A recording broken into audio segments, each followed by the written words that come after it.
Hi, I'm John Glynn, and today we're going to have a look at with your camera the white balance, WB. Okay, so I want you to look on your camera and to find out where your WB button is. As you can see, it's on the back of my camera on here. You may find it under the menu button or your function button. If you have a Nikon, you may have a letter I on the back of your camera somewhere, and it's like an information button.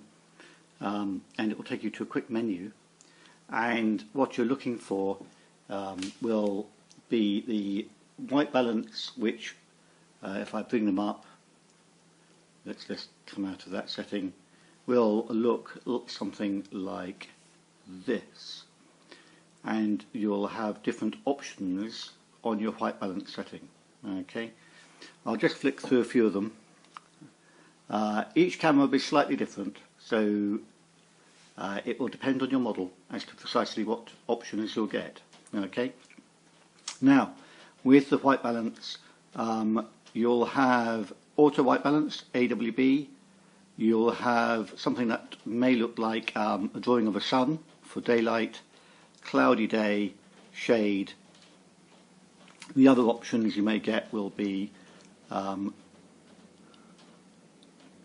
what they call tungsten or incandescent, and you may also have fluorescent.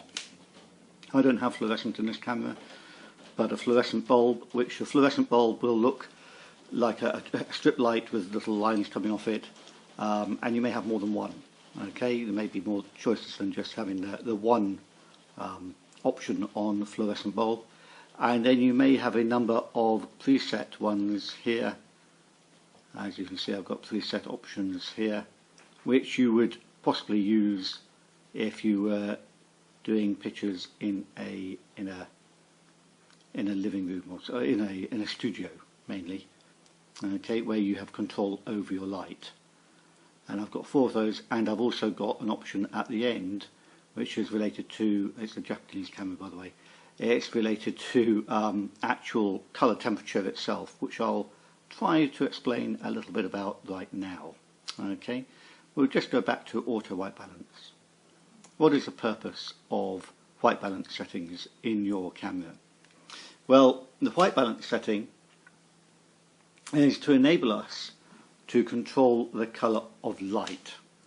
The colour of light has a temperature, oddly enough, so and it may look like that in some cameras. So you may get a choice of putting in your own colour temperature for a particular light source.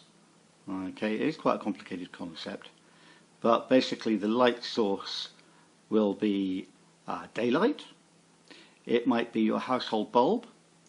It might be a cloudy day, or you just don't know what the light is, or it could be a mixture of light, and you may just leave it on auto white balance. All colour, all light has a colour. Okay, so if you look at your household bulb, most people's household bulbs will be orangey, yellowy colour, and that's because of the colour temperature of the bulb. Now, the colour temperature for bulbs is around about 2,500 to 3,000 degrees Kelvin. Daylight is a bluer light. It's quite a blue hue to daylight, and that is in degrees Kelvin is around about 5,500 to 6,500 degrees Kelvin. Okay, and flash, which is very blue, is in the region of around about 7,000 degrees Kelvin. So we want to maybe control the colour of light, because we either want to remove the colour cast. If you're inside a house and you're taking pictures of your house, you wouldn't want it to necessarily be orange. So I'll just show you a picture, and I've got a picture of the inside of my house. There is a picture of the inside of my living room, and that's on auto white balance, and you can see the light is quite yellow. And if I go to the next picture in line, that was the same picture taken in daylight mode. Daylight is blue, so therefore the opposite colour to blue is yellow, so it will add a yellow light to your yellow light, because your household bulb is yellow already. And then on top of that, that is tungsten or incandescent, and you can see that it removes the yellowness of the light. So how does it do that? Well, it effectively, in the old-fashioned days, they would add a colour filter to your actual lens. So you would actually filter it out physically by putting a filter over your lens. Nowadays, of course, it's all done through mathematics. So they effectively are still doing much the same. They're adding a filter effect, if you like, through maths, and they're adding a blue filter to the yellow light to remove the yellow light, to make it more neutral.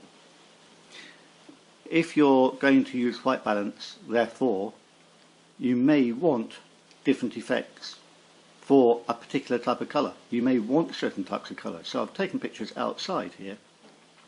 I'll just go back. There's an auto white balance setting of my garden. Just looking through a window. Auto white balance, it's fairly neutral.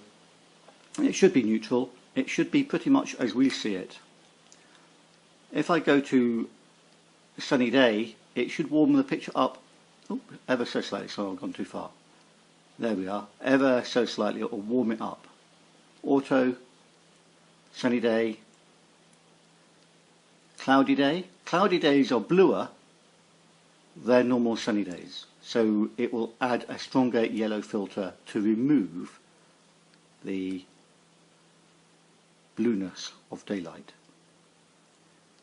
And when we come to a setting down here now, which is shady day, shady days are very blue indeed because they're reflecting the actual blue sky in the shade. So you've got a blue sky on a very sunny day. The shade is actually very blue indeed.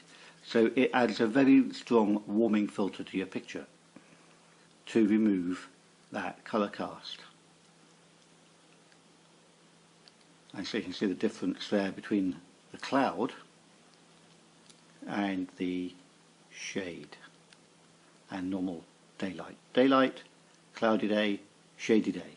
Now when I go to the incandescent or tungsten light, which is a household bulb, it will add a blue filter. The reason it will add a blue filter is because it's removing the orange light, as you saw earlier in the living room. It was removing the orange light of the tungsten bulb. The opposite of orange, or yellowy orange, is blue. So therefore it's adding a blue light to blue daylight. Okay? So effectively I'm getting a very, very strong blue cast. Now, and obviously if you try other bulbs, you'll have, as I said before, possibly fluorescent bulb. If you've got a fluorescent bulb on your camera option under white balance, the standard setting for fluorescent in the old days, which is going back to the 70s and 80s, was a green light. Fluorescent bulbs were traditionally green, and to remove that they gave you the opposite colour of green, which was a purpley magenta filter. So you would add magenta. So it may be reminiscent of a 1950s colour photograph. So if you're going to try them out, you may have more than one type of fluorescent bulb, as they've invented more gases. So you may find that now you'll get other shades of fluorescence. So there'll be a cool fluorescent, a warm fluorescent, traditional fluorescent, and maybe one or two others as well. I've seen some cameras having up to 5 options on fluorescent. However, this camera, and maybe your own camera too, will give you other choices. So if I go into white balance setting, I'll come out of playback mode and go into white balance settings again. And you can see my white balance settings along the bottom there: auto white balance, sunny day, cloudy day, shady day, tungsten, incandescent. You see the colour of light changing in the picture. Flash is blue, so the opposite of blue is yellow.